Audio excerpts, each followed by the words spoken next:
Pleno extraordinario esta mañana en el Concello para debatir la aprobación inicial del presupuesto de 2026, valorado en 127,8 millones de euros, en un contexto marcado más por la estrategia política que por el debate económico.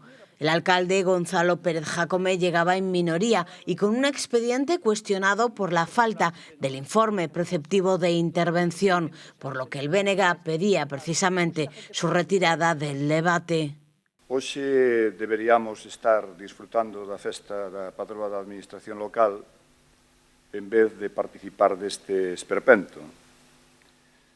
E igual é porque Santa Rita é abogada das causas imposibles que hoxe convocan este pleno. Xa lle adianto que nós non imos entrar a valorar o orzamento porque, desde logo, non imos legitimar un pleno que non se debería estar celebrando. Non se debería estar celebrando, creo que concordarán comigo tanto a portavoz do Partido Popular como a concelleira do PSOE e hoxe portavoz, que ademais é secretaria interventora nun concello pequeno, porque o expediente está incompleto ao carecer dun elemento esencial para o debate, que é nada máis e nada menos que o informe da intervención xeral. Porque este non é un informe calquera, é un informe preceptivo, por tanto, obrigatorio por lei. La retirada del punto del orden del día necesitaba el apoyo de Partido Popular y Partido Socialista para prosperar. Los populares se sumaron a la petición, los socialistas no. Que lle dá un protagonismo á intervención que o seu traballo, o único traballo, é o de fiscalizar as contas do Concello. Nós agora mesmo non sabemos nin sequera se as partidas están correctamente imputadas, porque non contamos con esa fiscalización previa por parte da intervención municipal, que é esencial para que este documento teña seguridade xurídica.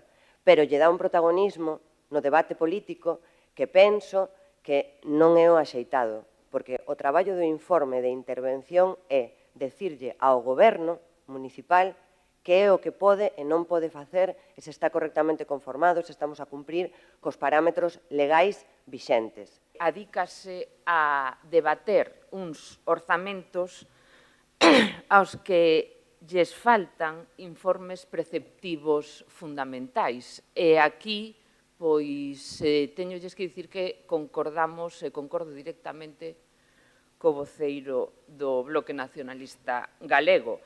O máis inquietante de todo é que o está facendo vostede, señora Fernández Ojea, está o facendo vostede que, como ben dixo, é secretaria interventora dun concello. É alucinante, é totalmente inaudito, o sea, é como si eu, que aparte de ter a carreira de empresariais son sumiller titulada, me dedico a embotellar un viño en pleno proceso de fermentación, pois que o lóxico e normal é que a botella estoupe, e isto estoupa por todas as bandas. Finalmente se votaron los presupuestos con el rechazo unánime de la oposición y Jácome convocando un nuevo pleno para esta misma mañana en el que se sometería a una cuestión de confianza. El pleno se convocará para el día de hoy de forma urgente a las 12:30.